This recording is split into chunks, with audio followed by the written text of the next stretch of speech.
Nobody respects the FBI more than I do. And I think if you took a vote in the FBI, they'd vote me president right now. A vast, vast majority. And they're great people. I know a lot of them. But your leadership was terrible. Nothing could be further from the truth. That was Trump just a few moments ago, claiming he's the FBI's biggest cheerleader, despite his now years-long war on justice and the rule of law.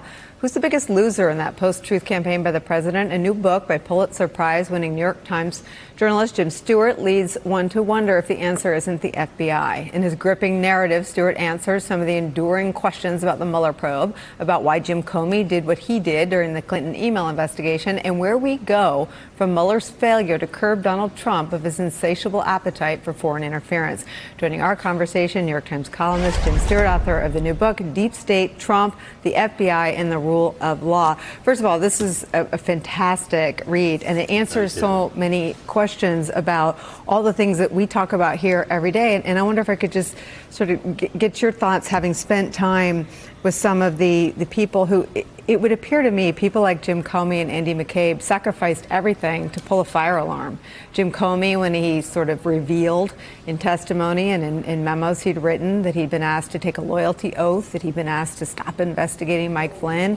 Andy McCabe, when he was badgered by Donald Trump about his wife's political ambitions and ultimately for opening the field investigation that included Donald Trump. They seem to have risked everything to pull an alarm on Donald Trump, and it would seem that the alarm is still ringing. What did you find in reporting this out? This really goes to the heart of the whole concept of the deep state. Trump has branded virtually anyone, and certainly anyone in law enforcement, who stands up to him, not just as just deep state, but as a traitor, somebody who might even deserve the death penalty. Mm-hmm. The meaning of deep state, and Jim Comey told me this on the record for the book, he never heard the concept deep state, but to him it means, yes, we do have a deep state. We have and thank God we do, we have a professional bureaucracy in this country who take an oath of allegiance to the Constitution of the United States. They work for the people of the United States. They do not work for the White House or the president. And in fact, we have a constitutional system of checks and balances intended to curb the power of the White House. These people, in my view, you can call them the deep state, but they are patriots for standing up for what they should be doing and what the Constitution calls for.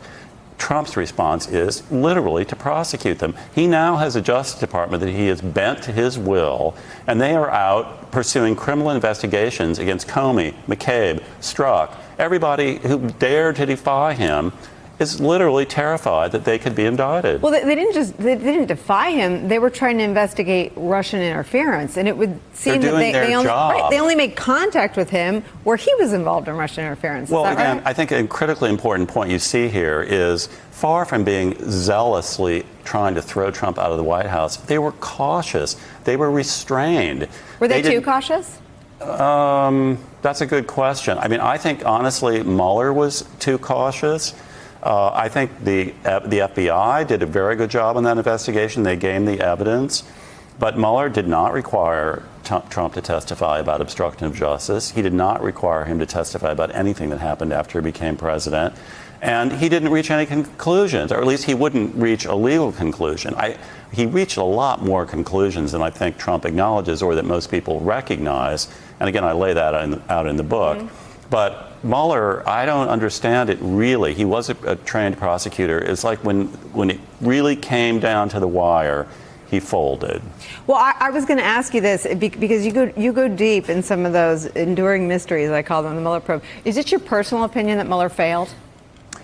Well, it depends on how you define what his mission was. Well, his mission was to stop the president from acting lawlessly. No, his mission was to investigate and, if necessary, prosecute.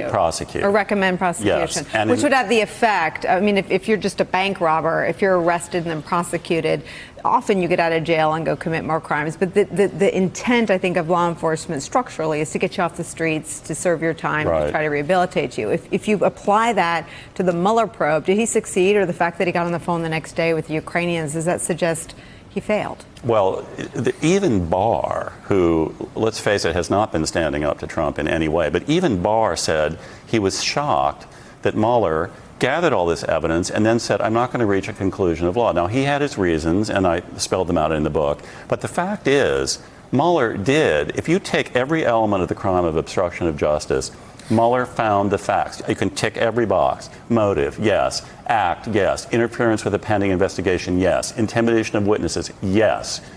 Why stop? I mean, he felt a sitting president couldn't be charged, but he wasn't told, oh, only, you can't charge him, so don't actually tell us if a crime was committed. That was not his mandate. So in that sense, yes, I think he did fail. Now, Trump, he immediately declared total victory. He said, I'm completely exonerated. Everything that you see about Trump in the pages here has come back to life in spades. Trump thinks in binary terms. Did he win or did he lose? If he won, then everything he did was okay. He seems to be completely unaware of the damage he's done to institutions in this country, the 2 years of turmoil that everybody went through because of his actions, because he fired Comey and then lied about it. He has no one to blame but himself. So he won. He immediately steps out and doubles down. Not only does he do everything he did in the pages of Deep State, he hands congressional Democrats the one thing they were missing, which was his overt participation in asking a foreign power to interfere in American elections. He hands it right to them.